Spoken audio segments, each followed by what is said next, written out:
On continue, merci Hachem. Donc, le Chok HaEmuna, on est le 10 Rejvan. Azhara Khashuva, mise en garde très, très, très importante. Quelle est cette mise en garde qui est importante? Khashuv Meod Letzayen, c'est très important de mettre en garde. Que tout ce qu'on a dit qu'il faut rechercher et désirer, vouloir trouver le véritable dirigeant de la génération pour pouvoir avoir une véritable Emouna. Cela ne doit se faire seulement et uniquement par la prière.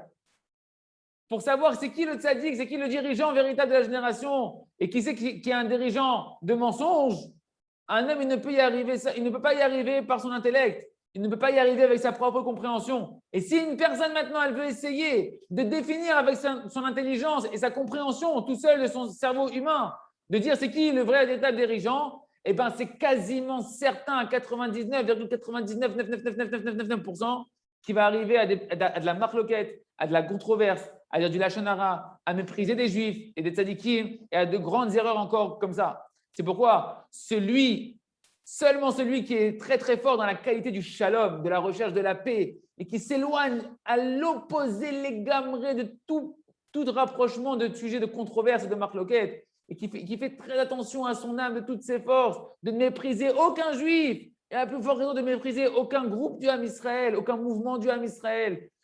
Et à plus forte raison de maîtriser aucun dirigeant du Ham Israël, eh bien, c'est que celui-là qui peut trouver le véritable dirigeant à travers la prière. En priant, il pourra arriver à qu'Akadosh Baruch Hu lui éclaire ses yeux parce qu'il a une recherche de paix et de vérité de qui est le véritable dirigeant. C'est pourquoi il n'y a pas d'autres conseils, il n'y a pas ici à faire d'autres, chercher à être plus intelligent que ça devant Akadosh Baruch Hu, si ce n'est de multiplier les prières, les supplications à Akadosh Baruch Hu, comme a dit Rabbi Nachman de Breslev dans son testament, de mériter, de se rapprocher du véritable dirigeant de la génération, comme on l'a vu au-dessus. Qu'il faut demander et désirer énormément auprès d'Hachem Yitbarach, c'est-à-dire Rabbi Nachman. Énormément désirer et prier auprès d'Hachem, pas auprès des copains et des chaverim et des internet et des chachamim. Non, auprès d'Hachem Yitbarach. Hachem, fais-moi mériter de me rapprocher du véritable dirigeant de la génération afin de pouvoir, comme a dit Rabbeinu, mériter une véritable émouna, une véritable foi authentique. On continue tout de suite avec le livre Le Jardin des louanges. C'est quelque chose d'extraordinaire. Effectivement, une des choses les plus étonnantes de ce monde-là, c'est de voir que la prière, que normalement la prière, c'est que des louanges et des chants à Kadosh Baruch Hu que David Ameller, il a institué, que c'est tous des remerciements et des chants à Kadosh Baruch Hu. Comment on peut la dire d'une manière aussi rapide? TGV, Tefila à grande vitesse. Tu arrives à la Tefila, on ne chante pas, la voix unisson, très rapide. Et là, il ne se rend pas compte qu'il est en train de se contredire lui-même. Tu es en train de crier au monde entier. Louez Hachem, chantez Hachem, comme c'est marqué Odul Hachem, Kirubishmo, chantez Hachem, faites connaître son nom. Odioba Malilota, faites connaître à toutes les nations ses grandeurs. Chantez-le, louez-le, racontez ses miracles.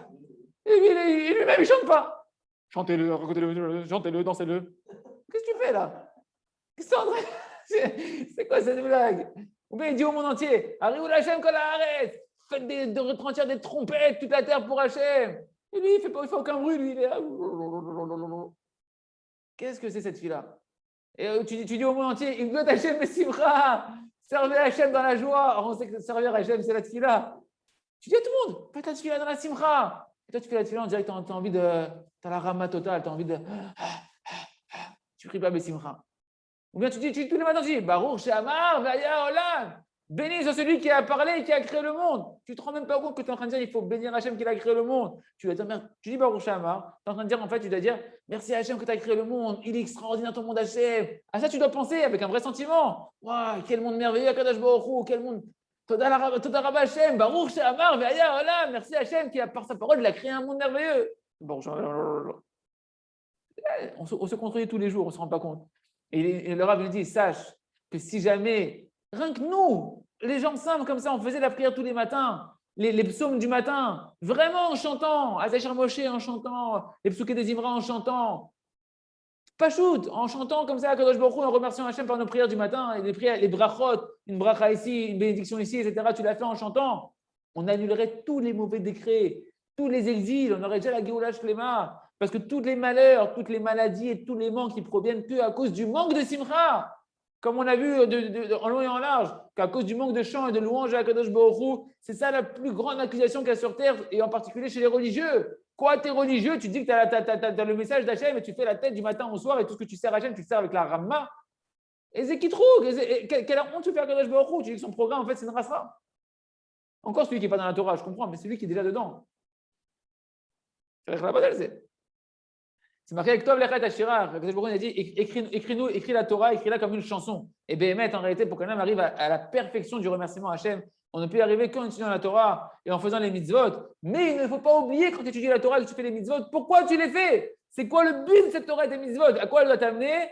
Elle doit t'amener à remercier Hachem, à louer Hachem. C'est ça le Yehudi. C'est pourquoi la Torah elle-même, on doit la faire en chantant. Hein, on a un ami David ici pour vous faire des nigunim sur la Gemara que tu n'as jamais entendu. Des nigunim de R&B, tu fais de la Gemara en R&B. C'est pas grave, c'est un échama, elle vit avec le R&B, elle a fait de la Gemara en R&B, avec car tu la chantes.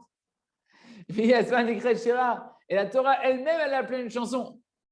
Comme c'est marqué, écris-la cette chanson-là sur le livre. On parle de quoi? De la Torah qu'on appelle une chanson. C'est pourquoi chacun il doit chanter la Torah, son étude de la Torah, peu importe ce que tu dis de la Torah, chante-le. Maman, kiffe-le quand tu le chantes, fais une louange à la chaîne de ta Torah. Et tu dois trouver ton propre nigoud, ta propre mélodie personnelle, peu importe ce qui te fait vibrer. Comme ça, il faut que tu fasses tes brachot, tes teilim, ton écouté de philot et ton imoud de Torah. Chazak, de ne pas se contredire nous-mêmes et de pouvoir chanter la prière, chanter la Torah et inviter le monde à chanter et ne pas avoir honte de chanter à Kadosh Baruch Hu, au contraire d'être fier de pouvoir chanter à Hachem. C'est ça la fierté d'Hachem. 10 Deyar, on fait Bezat Hachem, on étudie comment faire notre heure d'Idbonedout aujourd'hui et tous les jours de notre vie Bezat Hachem. C'est pourquoi un homme il ne doit pas faire Teshuvah une fois de temps en temps, mais il doit faire tous les jours Teshuvah afin que chaque jour de sa vie le passe dans la Teshuvah et dans le repentir. Et ça explique la grande erreur que tous ceux qui ont essayé de faire Idbonedout, souvent ils ont pas réussi à se maintenir dedans et ils ont lâché la Idbonedout. Pourquoi? Parce qu'ils se sont dit la Idbonedout, la vérité, ça me met la Ramma, ça me rend morose, ça me rend triste, ça me rend lourd. Mais en réalité, pourquoi? C'est parce qu'ils n'ont pas pris la Idbonedout avec une foi simple, d'accomplir l'ordre d'Hachem à travers ce qu'a demandé les tzadikim avec la plus grande simplicité, la plus grande tmimout. Tous les jours, je fais mon heure parce qu'on m'a ordonné de faire mon heure. Ils ont voulu, non, eux, ils n'ont pas voulu faire ça. Ils ont voulu, je vais tester. Est-ce que la Idbonedout, ça marche? Est-ce que la Idbonedout, c'est bien une fois comme ça, 2 fois par-ci, par-là, etc. Et alors, qu'est-ce qui s'est passé? Quand tu fais tchouva, comme on l'a vu dans les pages d'avant, quand tu fais tchouva une fois de temps en temps, eh bien, qu'est-ce qui se passe? À chaque fois que tu vois tes avérotes, tu es effrayé de toi-même, tu vois tous tes défauts, tous tes manques, et tu n'as pas les outils comment les réparer, ça te rend fou, tu t'affoles. Parce qu'en réalité, ils n'ont pas mérité encore de voir que la prière et le fait simplement de parler à Kadosh Baruch Hu, eh ben, grâce à ça, tu peux tout réparer. Tu peux tout réparer. Les mêmes défauts que tu vois, tu peux les réparer par la simple parole à Kadosh Baruch Hu. Mais pour pouvoir construire des outils véritables, des réceptacles de Teshuvah, de repentir véritable, on ne peut y arriver qu'en faisant tous les jours une introspection, tous les jours Teshuvah. Et à ce moment-là, on va commencer à voir la lumière de la Tfila, la lumière de l'Aïd-Bodedout. Combien l'Aïd-Bodedout te permet à la fois de voir tes défauts, mais de réparer tes défauts et de sortir, de voir ta maladie et de guérir de ta maladie, comme va dire Yitzhak Bender Zatzal. S'ils prenaient l'Aïd-Bodedout de manière très simple, avec beaucoup de tnimout et d'intégrité, alors, et simplement ils écoutaient ce que les tzadikim, ils nous disent de faire tous les jours l'Aïd-Bodedout, alors personne ne s'affaiblirait dans cette Aïd-Bodedout. Au contraire, on recevrait un grand renforcement de notre Aïd-Bodedout. Ça serait un grand encouragement pour notre âme, parce qu'il n'y a rien qui renforce plus l'âme d'un homme que de voir que tous les jours il s'introspecte, que tous les jours il est en train d'améliorer ses défauts, que tous les jours il est en train de guérir et de se réparer dans ses actes. Il raisonne que tous les jours on puisse passer le jour de la tchouva et faire minimum 1 heure de Bodedout. 1 heure de Bodedout tous les jours. Et maintenant on doit rajouter une demi-heure pour le Ham Israël, pour la paix dans le Ham Israël, l'amour du Ham Israël, la Géoula Berachamim, la Vatrinam de l'Am Israël. On continue avec le jardin de la sagesse, le commentaire sur le sage, le conte du sage et du simple de Rabbi Nachman. Et voilà maintenant que notre Racham, notre philosophe, il est arrivé à une certaine conclusion, une nouvelle conclusion. Il a dit maintenant, c'est bien pour moi d'aller me balader, de faire le touriste, d'aller de pays en pays pour pouvoir rassasier le plaisir de mes yeux. Et là, il faut voir ici, il faut savoir qu'en réalité, dans chaque chose, on peut trouver une manière positive d'interpréter les choses, à condition qu'on utilise cette chose-là au bon moment, avec la bonne mesure, avec la bonne intention. Par exemple, quelqu'un a travaillé dur toute l'année, d'accord? Il veut se prendre maintenant une petite pause, une petite vacances pour renouveler ses forces, et maintenant il va voyager dans le monde. En ça, il n'y a pas de mal. Si tu fais ça dans le bon moment, avec la bonne mesure, après que tu as fait tellement d'efforts, tu t'es fatigué pour un but positif, d'accord? Eh bien, si tu fais dans la bonne mesure, prendre un moment pour se renouveler ses forces, etc., Il n'y a rien de mal là-dedans. Au contraire, c'est en train de servir le but que tu t'es fixé. Parce que grâce à ça, tu vas pouvoir reprendre des forces et de nouveau progresser dans ton travail et repartir avec un nouveau souffle. C'est très bien. Et si en plus, au passage, maintenant, tu apprends à connaître le monde et tu peux élargir tes horizons sur comment il est le monde, etc. Kamatov, c'est très bien là-bas. Pourquoi? Il n'y a pas de mal dans ça. À plus forte raison, si la personne maintenant elle voyage pour sa parnassa, pour ses besoins financiers, à plus forte raison, si maintenant la personne elle voyage dans le monde et que sa kavana, c'est une intention spirituelle dans son voyage. Par exemple, il veut aller sur les tombes des tzadikim qui se trouvent au Maroc, qui se trouvent à Ouman, qui se trouvent en Ukraine, chez Rabbi Nachman de Breslev, etc., que c'est quelque chose qui est nécessaire de le faire. Alors, Adraba, qu'il aille dans le monde. Et si au passage, maintenant, tu vois des beaux paysages et tu vois des nouvelles contrées, la malo, et tu t'émerveilles de la nature d'Hachem, c'est sûr que c'est permis, ça. Mais le problème, c'est que notre sage ici, notre chacham, ce n'est pas du tout ça. Hein. L'intention qu'il avait quand il voulait se promener dans les pays, il ne voulait pas du tout. Ce n'était pas des voyages qui servaient le but. Simplement, lui, il voulait juste vagabonder pour rassasier ses yeux, pour se remplir son kiff de tourisme.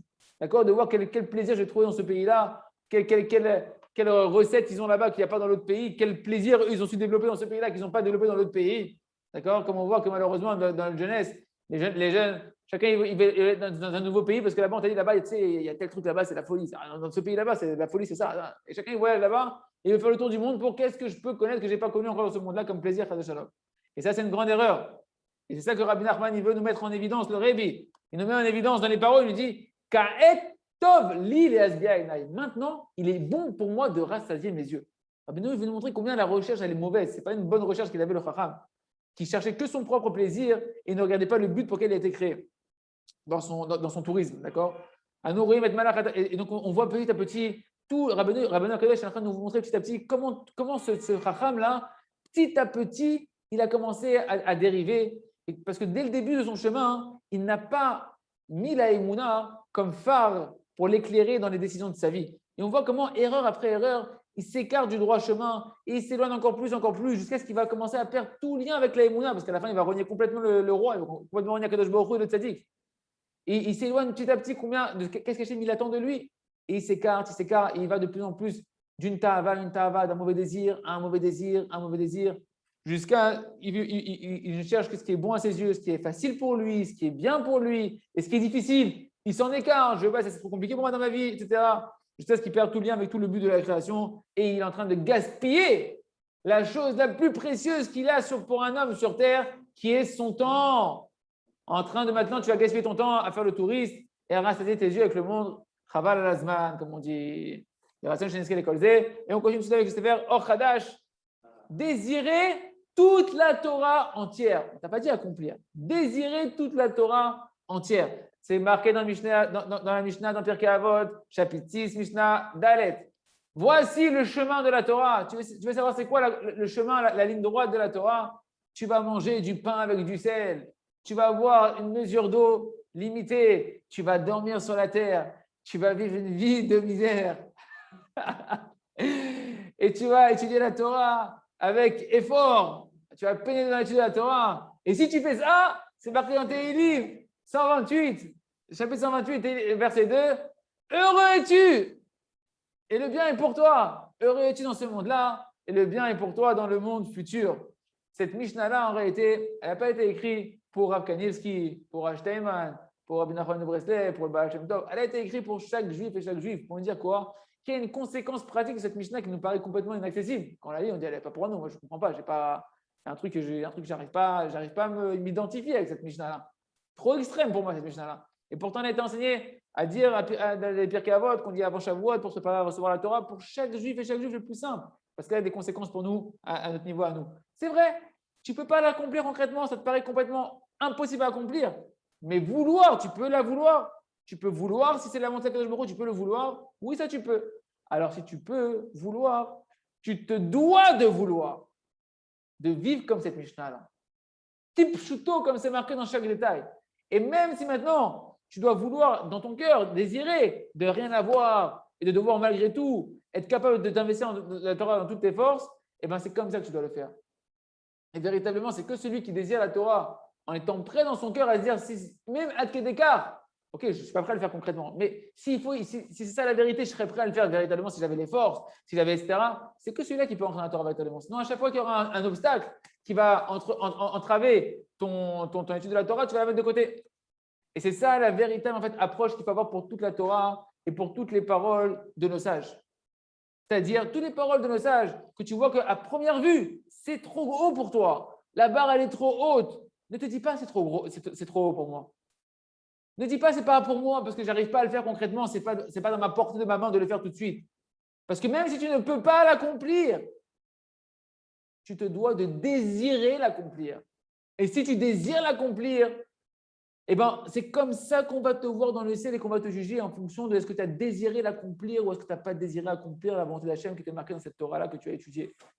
Et comme ça, tu dois aborder chaque cours de Torah que tu écoutes, chaque livre que tu vas étudier, tout ce que tu comprends que c'est la volonté d'Hachem, c'est un principe fondamental. Si tu as compris que ça c'est le raton d'Hachem, c'est la volonté d'Hachem, ne regarde pas est-ce que je peux le faire ou pas le faire, mais avant tout, désire le faire. Et c'est ça qu'on attend de toi. Et c'est la kavana de Rabbi Nachman de Breslev qui nous a enseigné de transformer la Torah en prière, de faire de la Torah de la prière, c'est-à-dire de vouloir désirer, de prier sur chaque chose que tu vas étudier, de désirer et de prier pour pouvoir réussir à l'accomplir. Même si tu sais que ces choses-là, elles sont très très loin de ta capacité d'accomplissement tout de suite, que tu n'arrives pas du tout à l'accomplir pour l'instant. Comme il explique Rabbi Nathan Breslev, dans l'introduction sur l'écoute de Philote, il nous dit là-bas, renfonçons-nous de toutes nos forces, de pouvoir garder et accomplir tout ce qui est marqué dans chaque Torah et Torah de Rabbi Nachman, et qu'on puisse réfléchir sur nos chemins, combien on est encore loin de ce qui est marqué. T'affole pas de ça. C'est un constat de voir combien on est encore très très loin de tout ce qui est marqué ici dans chaque Torah, dans chaque enseignement de Rabbi Nachman, et dans chaque enseignement de la Torah entière.